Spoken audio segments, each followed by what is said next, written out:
it's such a profound loss. And I just want to acknowledge like your strength just in sharing this story, a very intimate thing to go through. And I think it's going to speak to a lot of other women out there who may have dealt with dishonesty or even the loss of a spouse and they're currently a widow. And I watched your story. You shared quite a bit on Instagram and things when you were going through it. And I just watched how you handled it. You being transparent about this has helped so many other widows and women out there. It's therapeutic for me too. I felt like I needed it. I kind of used my platform as a journal a little bit. I felt like I was supposed to, like I felt like it was part of my mission to share it.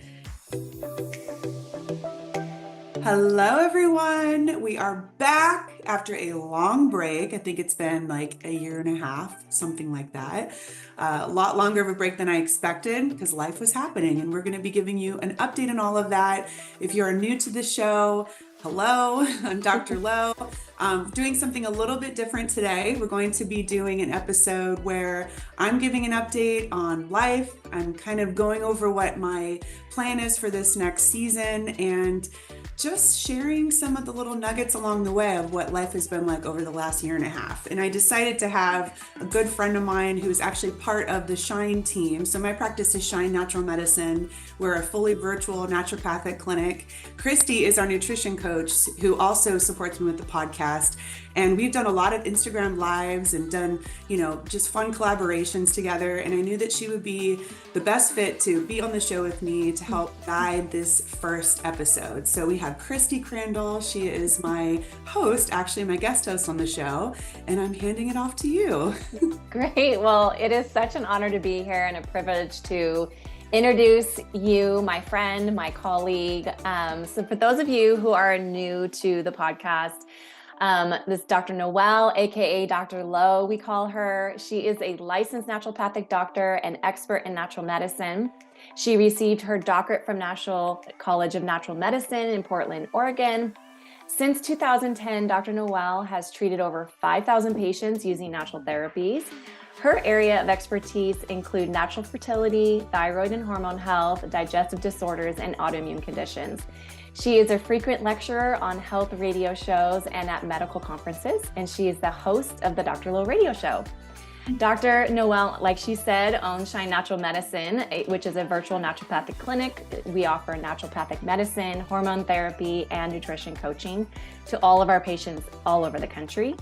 And she resides in San Diego with her husband and their 5 children and one on the way, which we're going to talk about a little bit later in the episode. So Dr. Lowe, welcome back to your own show. And how does it feel to be back on the mic? It feels so good to be back. I'm excited. I selfishly do this show for my own just brain candy consumption, being able to just talk to experts and geek out on different topics and really just taking you all along the journey with me as I learn. I mean, even though I've been in practice and treated, like you said, thousands of patients, it's still a practice for me. And I'm a human being with a human body, and I'm always on my own health journey too. So I like to be able to be the learner and the teacher. Yeah. and just bring you guys along. And, we've been doing this show since 2011. So January 2011. So like over 14 years. Amazing. And it's taken a lot of twists and turns over the years. So yeah, it feels really good to be back. Good. Well, we're excited to have you back. I know a lot of listeners who have followed along your journey, understand and know that the, past actually like year and a half, almost 2 years now have been deeply transformative time for you. And you took a much needed break from the podcast to really focus in on your personal journey. And like I said, I know so many of your listeners have been eager to hear from you, but we'd love to hear from you if you feel comfortable sharing with us what this last year and a half, 2 years has been like for you. Yeah. So my journey, I'll take it back to maybe 2021. At that time, I had met my then husband. So I'll talk about those details. But we actually met on a Christian dating app, and then 3 months later got secretly married and didn't tell anybody. And we just knew. I felt very confident about it. I felt very relaxed and just very sure about everything. And so we got married in December of 2021 and then didn't tell anybody. And fast forward, had a public wedding in June of 2022, which was an amazing wedding. It was like, 150 people. It was Mm. Scottish themed. We Oh. had bagpipes. He wore a kilt, and my son, who was I think 3 at the time, wore a kilt walking I down the love it. aisle. It was a really special experience. And Mhm. we were married so publicly married from June 2022 until June 2023. The marriage itself was a great experience. I felt very blessed. I felt like I met my dream man. I thought at the time, life changed a lot. Mhm. So we this is June 22nd of 2023. We were at home, and Mhm. so his name's Jason. Jason was making some food. I asked him if he could put Zion to bed because I was just really tired. So he put him to bed at about 8:45. Mhm. And then at about 9:15, so about 30 minutes later, he was just doing some stretching in the living room and was Mhm. kind of stretching out his back on a foam roller, and then he just collapsed and he started having what looked like a seizure. I Wow. wasn't sure exactly what was happening, but some of the signs, it looked like he was probably having a heart attack, which, Wow. if anyone knew Jason, I mean, he looked like the picture of health. I mean, this man was like Yeah. ripped, and he went to the gym every day, and he ate Mhm. really well. And there's a few pieces I've tried to put together since then to try to make sense of it. Mhm. But it was very, very unexpected. And my phone happened to be right in front of me. So I called Mhm. 911. They were there probably within 5 minutes. It was very, very Wow. fast. I did some chest compressions for him, but I just couldn't get him to become conscious again. He was just totally out.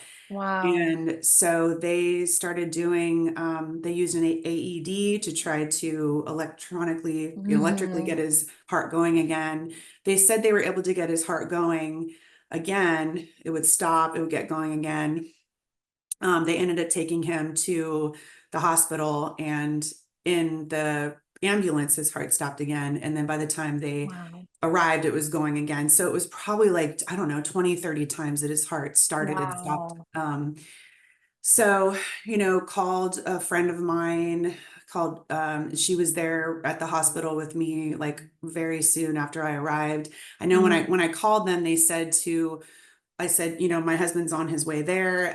Just want to let you know. And she said, okay, well, when you get here, tell them that you want to go to the quiet room. And I was like, okay, I don't know what that Mm. means, but that doesn't sound very good. Oh, wow. And when I walked in, I'm glad I had access to a quiet room because the waiting room was just packed with people and it was just chaos. It Mhm. was a very chaotic night. Mm. And so I went into the quiet room. I was by myself, and it was just such a weird, eerie feeling. I remember Mm. feeling calm, but I think I was in shock. Like I Yeah. have this ability when something's very stressful, I just get this like scary calm about me. But I do think Mhm. it was probably some shock happening. My Yeah. friend Courtney arrived, and she's like this prayer warrior, so she was praying with me. Mm. And then Jason's family, little by little showed up, his sister, his brothers, his parents. Mm. And over the course of the following 4 hours, we were just in prayer in the room, and Wow. just declaring and believing that his heart was going Mm. to stop again. We didn't realize how serious it was. We had no idea that it would like things were becoming less and less effective. And when the Oh, doctor wow. came in, he basically just said, we feel like we're hurting him at this point. We're doing so many interventions and things just aren't Wow. working. So that happened, Wow. and then at three something in the morning, he ended up passing. Oh And my goodness. I was in the room with him when they just said, we just have, we're gonna just take him off. If Mm. I mean, there was nothing else that they could do, and it was just, and they said at this point he probably won't have, if he's able to be alive again, he probably won't have much consciousness whatsoever, just because of the lack of oxygen to his brain. Oh, wow. So that was really crazy, and I was in complete shock. And Mm. um it was just such a surreal feeling. I mean, he had 2 grown kids, and Zion my son, his stepson at the time were just, he was so attached. They were very, very Mm, close. And just having to break the news to Zion. What's crazy is Zion was mm, asleep when it happened and he never woke up during that oh my process. So goodness. he didn't see anything.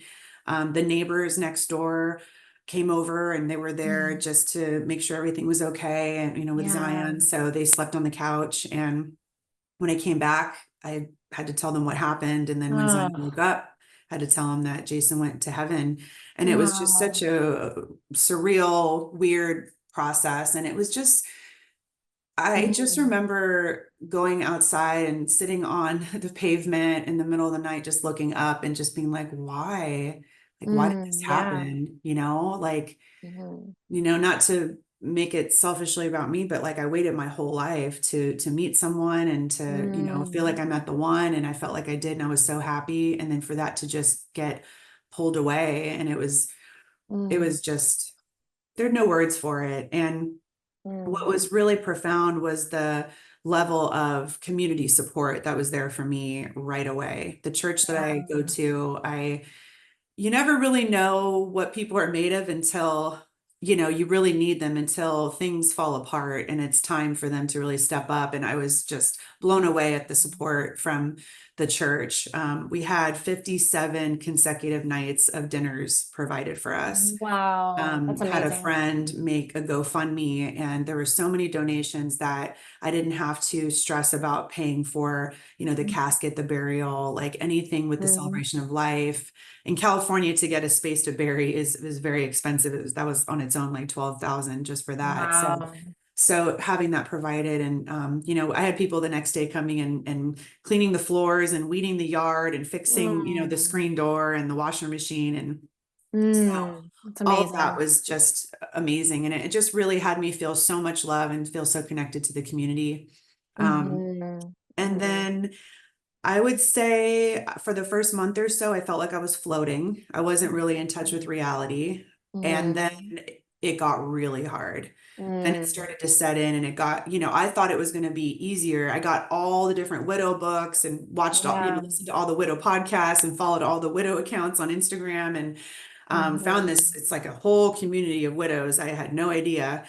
And Mm, I, would read things that it's going to get harder at like 6 months or a year. And I was like, it's not going to be for me. I remember asking ChatGPT, like, what's the fastest and healthiest way to grieve? Because I was like, I just want to move forward with my life.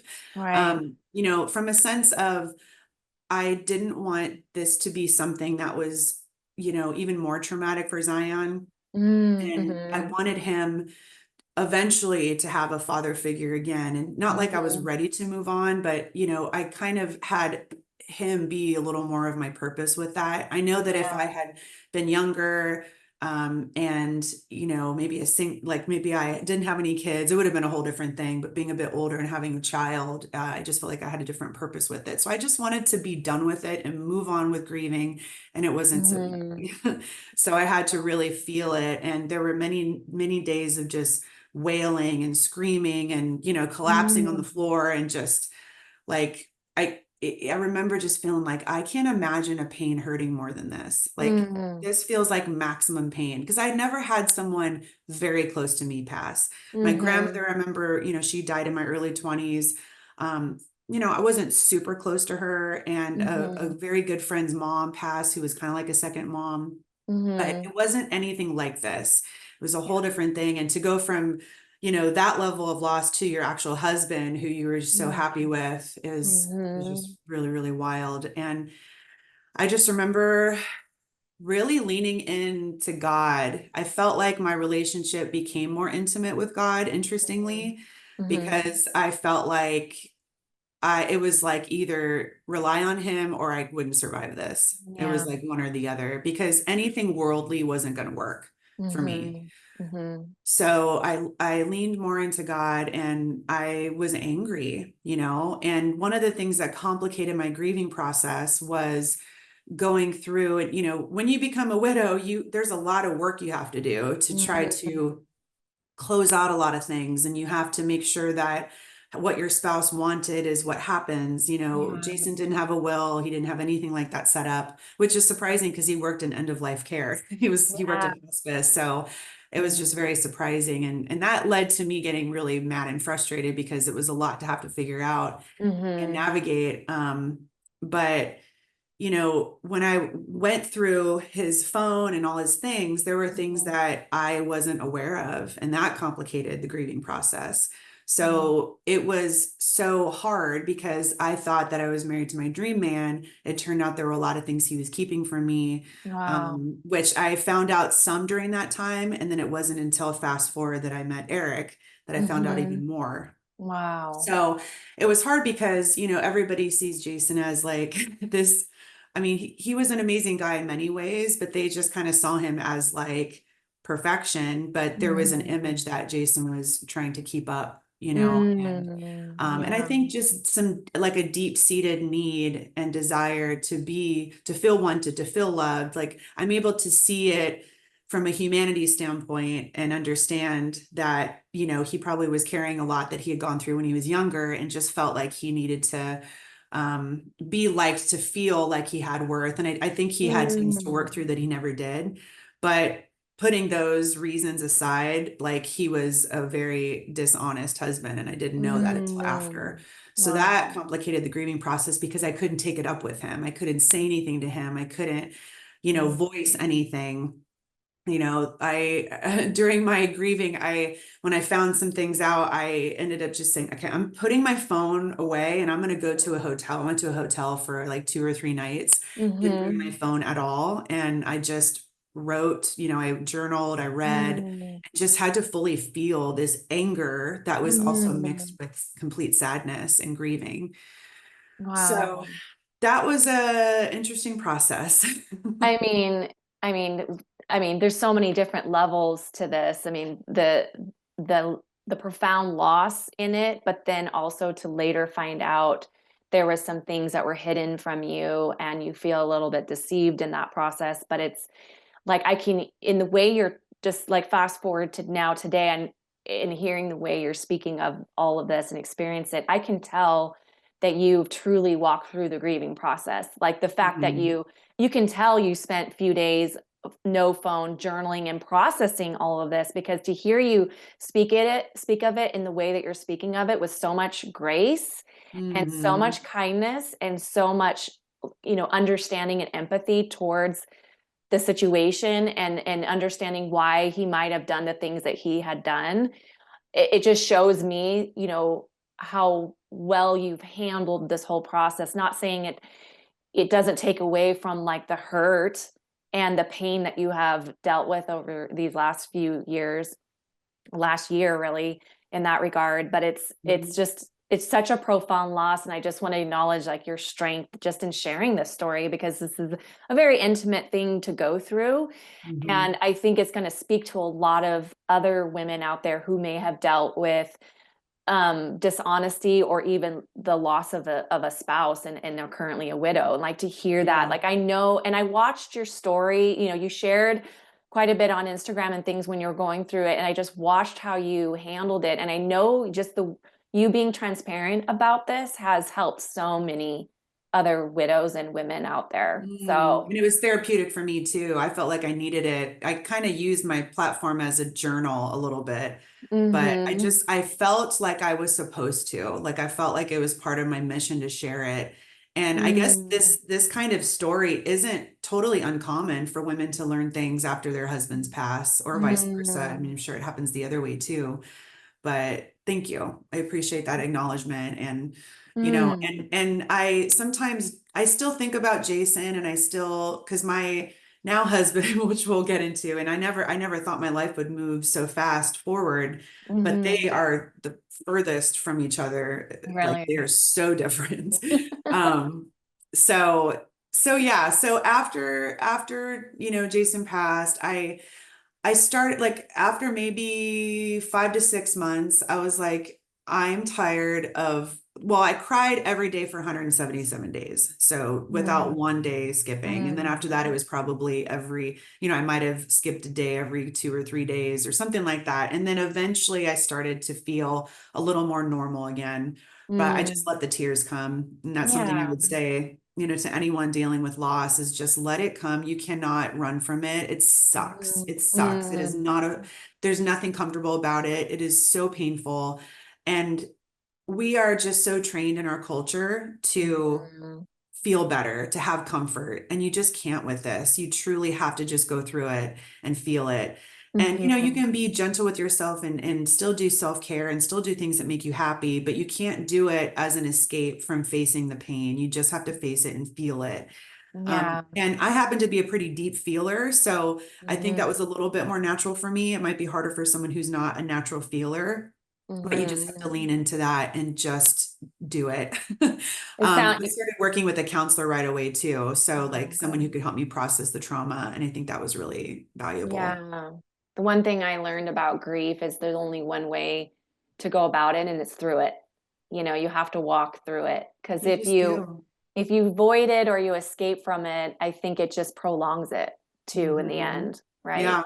It's like childbirth. There's no way around. I mean, you can do an epidural, but if you feel it, you're going to really feel it. Yeah. So then a few months after, like kind of towards the holidays, I was like, what, I'm just gonna like force myself to like go on a date. And it was way too soon. I Mm, wasn't ready. I remember just being pissed that I was even going on a date again yeah.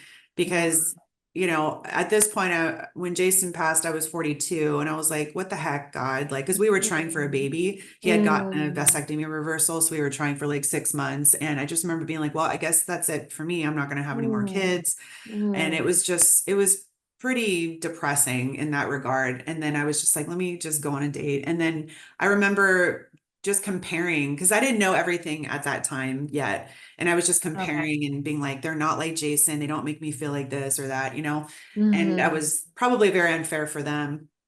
But then I just kept at it. And Hmm. um, so Eric, I matched with him in January, and it was January 2024. But I also matched with, if he sees this, I matched with a couple other guys at the same time. He knows this. And I ended Hmm. up going on those dates.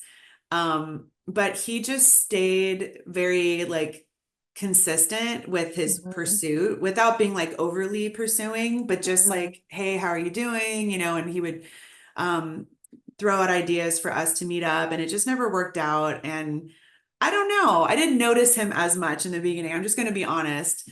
But I think that's sometimes how it goes, where the Hmm. ones that are best for you, it just is something that naturally evolves. And Yeah. at some so that was in January, and we would just kind of talk a little bit here and there. And then it was on a random Monday in March. I think it was like March 4th. He just said, hey, do you want to get together? And I was like, why not? So then we went to dinner, Mhm. and that was that. I mean, from that point on, it was me and him. The So rest was history. the rest is history. And he was just so different, but I was so inspired by Eric. I have to have him on sometime. He has the most profound, amazing, courageous story of survival. He grew up on the Mm. streets of Detroit and really from a rags to riches story from he ended up playing basketball overseas and built his company. He's an IT director for hotels. He has his own company, investor, just very successful businessman. And his story is just amazing. He's an amazing father. And what I love about his character so much is he has just this quiet strength about him. He's about work and he's not about talk. And he doesn't Mm. care if someone likes him. He just knows who Mm. he is. He's solid, within himself. And I just really like that groundedness about him. It Yeah. provided a beautiful groundedness for me because Mm. sometimes I'm a little, in the clouds. So I think it's a good polarity between the two of us. Yeah. And we just, I don't know. I don't think this is naturally me, but we did get married after a few months because Hmm. it just felt right. And, um, I know we were talking about like before doing this recording, you and I were kind of thinking through like what we want to talk about on the show and like Yeah. why I even considered that Eric was right for me. Well, at this time, um, March of 2024, which is the same month that we had our date, I decided to get an explant surgery. So I got my Mm-hmm. breast implants removed because I was suspecting that they were adding to health issues for me. Mm-hmm. Because I had, figured out some autoimmune issues. Yeah. And I just remember the process of how Eric was with me, like just the support he provided. There's a big mental part of having implants removed because you Mm. start to identify with your breast implants. You forget that they're not something you were born with, and Yeah. it becomes part of your identity. And I would say for the vast majority of women who get them, it's to feel better about their bodies. So Mm-hmm. once you get to that decision to remove them, there can be this fear of what am I going to look like now, especially as a single woman now. It would have been different if Mm. I had been married, but I Mm. was a single woman and that was something I was worried about. And I remember talking Mhm. to him about it. And he was like, I don't even notice that about you. Like, it's really about you as a person who Mm. I'm attracted to and who I'm falling for. And that Mm. just really stuck with me. And that's who he is. Like I truly feel like Amazing. he loves me, and it's completely like physical stuff aside. I really feel confident growing old with him. I don't think he's going to look at me Mm. one day and be like, I'm not attracted to you anymore, because it's just very much based Yeah. on love and a deeper connection. And that was, I think, what really had me fall for him. Mm. Um, and so, yeah, so then I acquired 4 kids because he has uh, a 6-year old, 8-year old, 14, and 16-year-old. And he's an amazing father. So I've always wanted a daughter, and I got 2 daughters out of it. And then, so yeah, there's 5 of us, 5 children, plus Eric and I, and then a baby on the way. That is like, it's just so beautiful. It's so beautiful. And I know I've heard you say in the past that you've always wanted a big family. And it's like we go into life with these plans, but God, right? Like God comes in, he's like, you think you know your plans, but he just laughs at our plans, right? But what a story of redemption. It's God carried you through the loss of a partner and carries you through that grieving process and carries you even through like finding out the news of the secrets and things, and then replace that with somebody in your life who's so stable, who's so Yeah. grounded, who I can tell just in talking with you the security that he's providing for you, Yeah. that security in who you are and who you guys are together, Mhm. and like being able to see like growing older with that person. And that's what we all want, when it comes down to it. All those physical things about our bodies and things, those all fade anyways, you know what I mean? And Yeah. so there are so many women who have experienced loss, and might be hesitant about love again. What advice would you give them? I see this in grieving groups, widow groups, where a woman or a man will just almost like make this person that they were with this perfect person, and just Mm. the ultimate prize that this person will ever have, and almost feel like their life is never going to be the same. And it makes me really sad because they don't open themselves up to love. And I actually have a patient who has gone through this, and it took Mm. years and years and years for her to go through his things, to get to move his Mm. things out of the home, and just identify so much with that pain, and lose hope for yourself. And I just would encourage, um, I mean, I'm a Christian. My faith, I think, is what helped me through this, and just trusting that I don't know what tomorrow's going to look like. I mean, clearly Mhm. we do not Mhm. know what's going to happen. I could die later today. I could lose a child. I could lose a parent. I could lose Eric. You just do not know. Right. Nothing is guaranteed. And just to, that verse, give us today our daily bread. God gives us what we can handle today. So we just have to stay in the present. I think mindfulness can be a big part of your faith, of just being here in the now, and just trusting that anything beyond that, that's God's business. It's not our Yeah. business. He knows what's going to happen. So Mhm. just open yourself up to the possibility that the person you were with for a time and a season, and just be open that there could be someone else there for you. You just never Mhm. know. Yeah. So I would just say be open to it, and trust that he hasn't forgotten about you. I mean, Mm. there's so many verses about widows in the Bible. that really Wow. warmed my heart when I read that true faith is taking care of widows and orphans. I mean, God Mm, specifically says, like, okay, do you really want to be a believer? Do you really want to show your faith? And you take care of widows and orphans. So he has a yeah. special heart for those who have lost their spouse. So that's what I Mhm. would say. I love that. Yeah. Now let's talk about one of the most exciting parts of your journey so far, that you're expecting your second child. Yeah. Congratulations. I know it's So exciting. crazy. It's crazy. So it's so funny because Eric was so confident. He's like, it's going to happen naturally. He had no, and I wasn't really stressed about it. For me, I was like, it would be a bonus. And I am now am I 44? I'm 44. Yeah. Hmm. I was like 81, 44.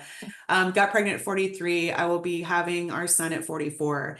And it's so funny because I was like, well, let's just look into it. Let's just do an appointment. I do fertility, but I don't like to treat myself as a doctor. Like you have to Hmm. work with someone. So I decided to hire a doctor whose focus was in fertility, a conventional and a holistic doctor. So I did two different Hmm. consults. And they both said your labs look amazing, your hormones look great, your AMH looks good, all this stuff looks good. But because of your age, well, the conventional one said you should do IVF. Mm. The other one said, I see a couple babies in your future. And I was like, whoa. You're like, slow down. Yeah, slow down. But it's so funny because when I did the appointment with the conventional doctor, I was already pregnant at that visit. Oh my And she goodness. said you should do IVF. I was like, okay, well, let me talk to Eric about it. But I was already Mm. pregnant. So That's God amazing. laughs. We make plans and God Yeah. laughs. So yeah, now I am about 4.5 months and just did my anatomy scan yesterday. Everything looks really good. It's a baby boy coming. Yay. Siam's really excited. He kisses my stomach, my belly all the time. Mm. It says, I can't wait to meet you. I So love it. I love yeah. it. What has going through pregnancy at 44 now, has it taught you anything about your body and your health? Is it very much different from your pregnancy with Zion, It who's is 5 now, different. right? Yeah, I would say the amount of massive stress that I've gone through over the last couple of years, I think that probably wore my body down to where the pregnancy is a bit harder. Mm-hmm. So I just have more fatigue and I need more sleep than I did with Zion. Yeah. With him, I just felt like this luscious, just goddess of hormones and fertility and, felt Yeah. really, really beautiful. And I still feel that to an extent, but there is a difference now because my implants are gone. So I'm still Mm-hmm. getting used to my new body. So to be getting Mm-hmm. used to that, plus having pregnancy on top of it, it's been an adjustment. Yeah. I do think, Eric helps just to make me feel loved throughout the process and all of that. But I will say once I am done breastfeeding, I can't wait to get on some bioidentical hormones. I have to say that, like, I'm excited. I believe in them and I think it's going to be a very good fit for me. Yeah. Well, you're beautiful and you're glowing, and we all can't be any happier for you and for everything that you've gone through. For it's just like a little sprinkle of like blessing, like God's just saying, I got you. You're being taken care of, and you've got your baby on the way that you were wanting. And it's just really amazing. It's like it's a whole It story of is. like just redemption and coming up from those ashes of that grief and that loss. So it's just such a Yeah. beautiful story. And I'm so And I glad you're always said able I to share wanted 6 kids. Isn't that funny? I was like, I wish I could have like 6 kids. And I would do it almost as an exaggeration. And I'm literally going to have 6 kids. it.